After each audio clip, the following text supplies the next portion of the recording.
you do touch on something there. I think this is the last chat we had, Bryce, where we did briefly discuss female circumcision. Yeah, that was the And inspiration for this whole yeah, show, yeah, actually. So and thank you for that. so at least with male circumcision, you can make a health case, though a very spurious one for male genital mutilation. But Hmm. for female circumcision, literally the only reason you do it is now. I may be speaking out of ignorance here, but I don't know of any studies that have been done to promote the health benefits for female circumcision.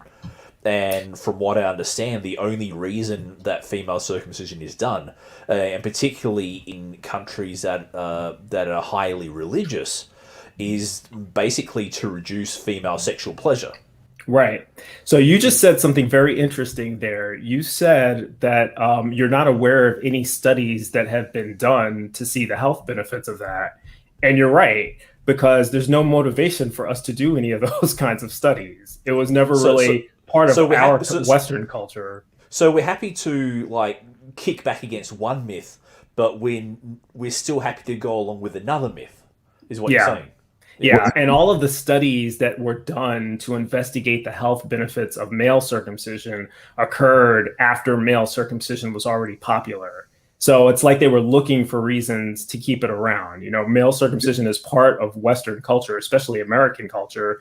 Well, we need to legitimize this thing. So let's try to do some studies to see the health benefits. We've never had to do that for female circumcision. So, of course, there's not going to be any studies into that. Go ahead, And Oz. plus, I was Oh, going I'm to say, sorry. sorry, and the other thing is, I think one of the reasons for that is how they actually do female circumcision. Hmm. And like, I don't want to discuss it, early in the morning, but basically rocks and labias aren't always a good mix. Yeah, Is the and of course it depends on where they do it, because it depends on where they do it and what culture is doing it, because there's more than one culture that practices No, this. true. So like, I know in Australia there are some people who will get the doctor to basically pin prick the clitoris Mhm. as a mark of circumcision, which I don't know why you would get a doctor to do that to your kid, but Religion. then yeah, well, thank you.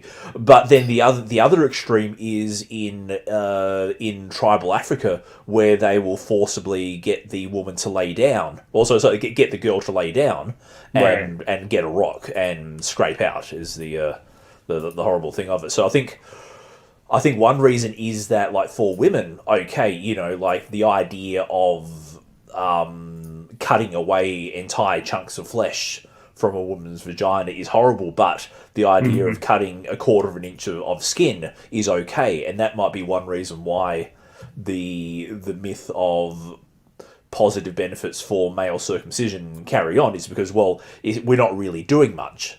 We're Right. only we're only cutting off, like, this much, as Right. opposed to a lot more. Is So one we way to look think. at it. Yeah, Sorry, that's yeah. what the argument is, and that's kind of what the general perception is. But again, it's cultural. I just wanted to highlight this really quick because this touches on what we're saying, where Monkey's saying female genital mutilation Yeah. is generally not equivalent.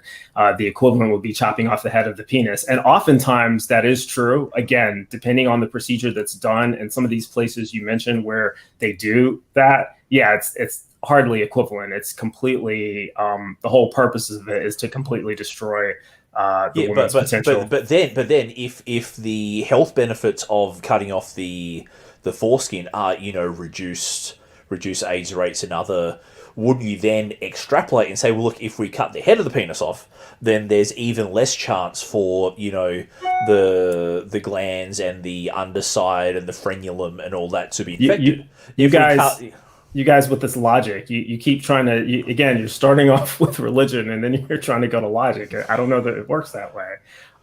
There are forms of what we would still recognize as female genital mutilation that are equivalent to male circumcision. There's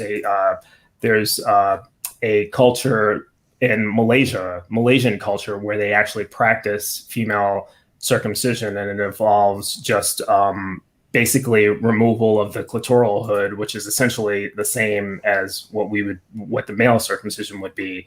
But they're absolutely for this. They say that this is part of their culture. There are arguments that they make that they think it's healthier. It doesn't really add up as far as we see it. But they tend to defend it in the same way. These are women who have it done to their daughters, just like how in the United States, a lot of men will have their kids circumcised because they are. In Malaysia, women think that, because they should be doing this to their daughters. I don't know. Oz, you looked like you wanted to say something a minute ago. Yeah, just real quick. So to take it illogical and go back to religion, I think majority of that's where the foundation of the premise of these disgusting shits come up. So going back to what Bryce was talking about, so the earliest mention of circumcision is Genesis 17, I believe it is, verse 10 or 12, something like that. And in that, it is God ordering that circumcision not just be performed, but now it's to go to every generation after that, right? And I for what? For what? Right? We asked that question. Well, then it's part of the covenant, part of the old covenant, like Bryce talked about. Mm-hmm. Okay, so what covenant? Like what? Why are we cutting off skin off of a baby or a child for a covenant? That should be between adults, consenting adults. Why is this God requiring the skin from a penis of a child to solidify covenants between itself and a child or a family or a generation or a community or what have you?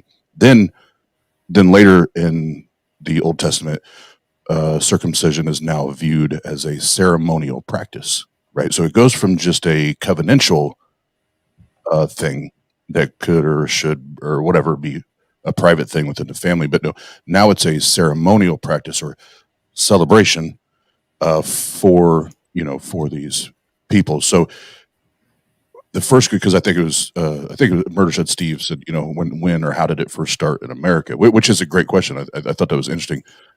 But I guess why would a God? I want to know why, and we don't have the answer to this, but why would a God that is the creator of this human body, he created my everything, right? Why does he now require the skin of my penis so that he knows that I love him or that we have a covenant or anything like that? And then my last point is, remember, especially the Abrahamic religions, when we're talking about the difference between the the male and the female mutilation or circumcision, whatever. Remember, the Abrahamic books always prefer men, always make excuses for men, always justify men, right? No matter what it is. And if it's anything the ladies do is going to be fucked up, it's got to be worse. We're going to take away, we're not even going to let them enjoy sex. Like, they can't even enjoy sex because God, right? You got to keep that in the back of your mind. Like they're there to make babies. Yeah, you don't even get to enjoy the process, right? But that is the Abrahamic. That's the dogmatic, ugly part of it that not enough people talk about. Where it is still that the misogyny and the control and the manipulation and you as a man, I'm here. As a woman, just remember, woman, just like in the garden, you're here, I'm here. Like it's the same principles. Yeah, it's a question that you think that religious people would have asked at least themselves, if not their clergy, if not consulted their holy books to try to figure out why God wants this. And it's a question that doesn't seem to have an answer, because whenever I've asked the question, the only answer I've ever gotten was, it's part of the covenant. We have to have faith. It's what God wants. Knows what he's doing. He has his reasons. And then they'll go shift from that to, and look at all these medical benefits that we found. Clearly God must have known what he's done. And that's off that polycotton blend. That was the other part my ADHD brain forgot in my little rant there that you said, Bryce, and it helped me remember. So God gives us command in the Old Testament. So remember, this is old times, right? Most of these fuckers couldn't even read.